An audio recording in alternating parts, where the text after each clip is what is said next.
Hello, hello, hello mga buang-buang, mga sis-mars, mga tsaka, charing. Lang yun, lang ganon, sis-mars. So ito na nga, samahan niyo ako ngayong araw dahil papakita ko lang ang tinda ni nanay, ni Mother Virgie. Si Aling Virgie ay talaga namang mahilig magluto, kaya yung ginawa niyang negosyo. Matatagpuan niyo nga pala yan sa Building 28. Tapat ng Building 28, Virgie Store. Kumain yan sila. Kumain nga yan sila. Nakbang? Lahat ng luto ni nanay, actually, paborito ko talaga. Ang promise, masarap si nanay magluto. Kaya try nyo na din. Ayan na sila ate, ang panibagong customer ni nanay, ni Aling Virgie. Yan si Aling Virgie, masipag yan si Aling Virgie.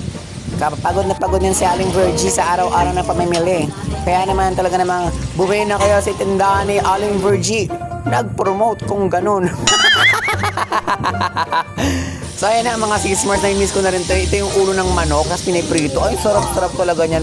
Favorite ko talaga yan. Pati yung tokwat baboy, yung adobo, sinigang. Ganun mga sis-mars, super kasarim. Ayan mga sis-mars sa mga paninda ni nanay. Oh, diba? San ka pa?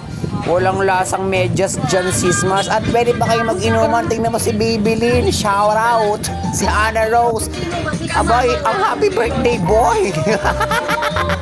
Eme. Sige, hanggang dito na lang mga sis-mars. Bye!